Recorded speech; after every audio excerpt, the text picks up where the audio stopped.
Emmanuel Macron avait demandé des clarifications. Dimanche soir, c'est donc chose faite. Au moins en partie, car le président français souhaitait une mise au point de la part de son homologue en personne, le capitaine Traoré.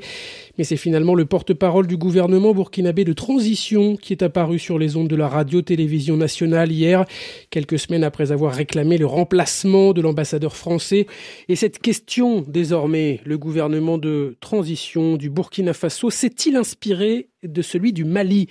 Et oui, en tout cas, à l'image de Bamako, Ouagadougou prend de plus en plus ses distances vis-à-vis de Paris, n'écarte pas non plus un renforcement du partenariat avec la Russie.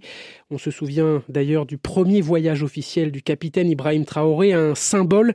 Environ un mois après avoir pris le pouvoir, Serge Daniel, c'est à son homologue malien, le colonel Assimi Goïta, autre militaire putschiste, qu'il avait rendu visite. Comme s'il voulait s'inspirer de l'expérience malienne, début novembre 2022, le capitaine Ibrahim Traoré effectue une visite d'amitié et de travail au Mali.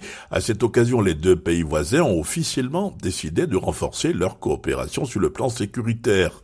Mais il n'est pas du tout exclu que le Mali a profité de la visite pour conseiller à son voisin de renforcer l'axe Ouaga-Moscou, ce qui signifie moins de coopération avec la France. En tout cas, les drapeaux russes devenaient de plus en plus visibles dans les rues de Ouagadougou ou de Bobo-Dioulasso par exemple.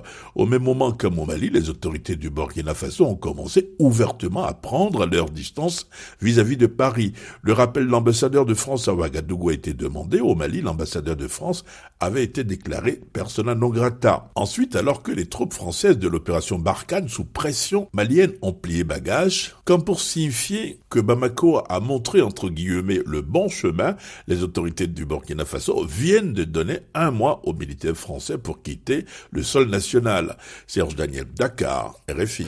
Et maintenant, quel impact cela pourrait-il avoir en Côte d'Ivoire, par exemple ? On suit de près la situation sécuritaire au Sahel et cette demande des autorités burkinabées est observée avec une certaine réserve. Envoyée spéciale permanente à Abidjan, Binta Diagne. À Abidjan, cette décision n'est pas une surprise, mais dans le même temps, cela ne nous laisse pas indifférents puisque nos pays sont imbriqués, indique un officiel. Il faut qu'on soit vigilant car il y a des problèmes sécuritaires et une pression sur nos frontières, poursuit cette source. La Côte d'Ivoire et le Burkina partagent en effet près de 500 kilomètres de frontières. Côté ivoirien, les forces de défense et de sécurité ont été renforcées dans le nord et de nombreux projets de développement en direction des jeunes ont depuis été mis en place pour proposer des alternatives à l'extrémisme violent. Si la décision de Ouaga n'a pas d'impact direct sur la Côte d'Ivoire, c'est la fluidité de la lutte antiterroriste dans la sous-région qui pourrait bien en prendre un coup. Si le capitaine Traoré confirme dans les semaines à venir sa proximité avec la Russie, cela risque d'entraîner un problème de confiance et un problème de partage d'informations avec la Côte d'Ivoire, redoute Lassina Diarra, chercheur à Timbuktu Institute.